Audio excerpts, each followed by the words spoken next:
Today we're going to talk about the three new SUVs that Mazda is going to introduce to their lineup. They have confirmed some of the articles that have come out from Car and Driver, Motor Trend, Motor One, Car Scoop, Car Buzz, and everybody else and their mother who is talking about this new excitement of these vehicles that are due to come out. Now we know that in November at the auto show, Mazda will reveal the CX-50, which will roll out sometime next year as a 2023. We also know that Mazda made changes to the 2022 CX-5, which is 70% of their business, their most popular crossover SUV that they manufacture, which comes out of Japan. The CX-50 will be coming out of the new plant that Mazda has here with Toyota that they share in Alabama and Huntsville. So this is an exciting time for anybody who's a Mazda fan, and the technology and engineering that this brand is bringing out and bringing to compete in the luxury market. Powertrain that currently exists, which is a 2.5 liter engine and the 2.5 aspirated turbo engine that Mazda is currently running now in their vehicles. The CX-70 and CX-90, which are also two new SUVs, which are going to be larger and built on a larger platform, are going to house the inline Skyactiv X 6-cylinder and be a little bit wider for the American market. But the difference between the two is the CX-70 is going to be a 5-passenger and the CX-90 is going to be a third row passenger, most likely an 8 or 7-passenger vehicle. The CX-90 is going to replace the CX-9, which is Mazda's current large family vehicle and the largest vehicle that they produce now, which is also built in Japan and imported into the United States.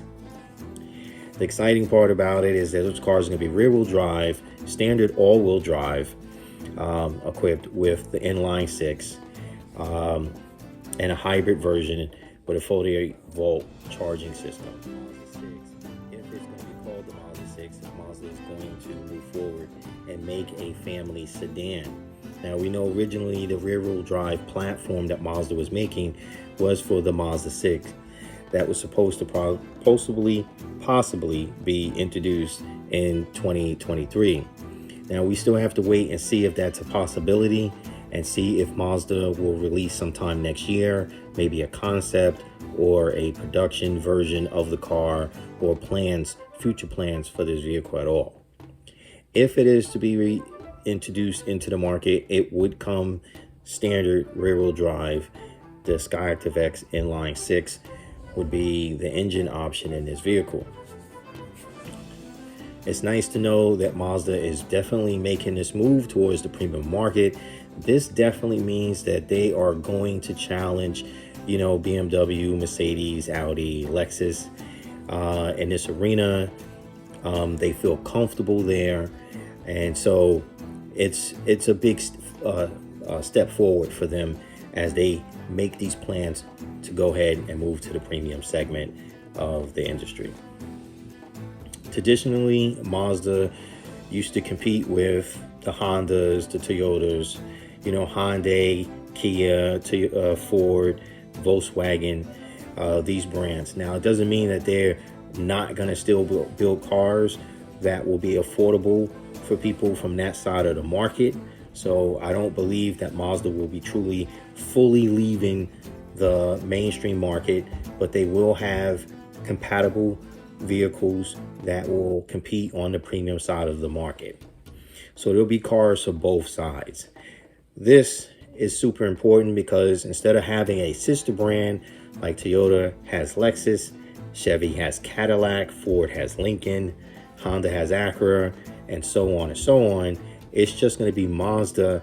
They will be competing with both sides of the market as they do now today.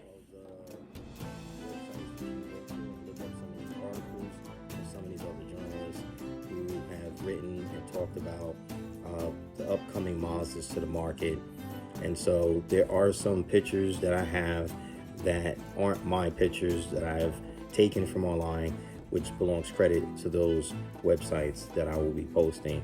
If you want to read up on their stories and see a little bit more in detail on the powertrain options and things of that nature.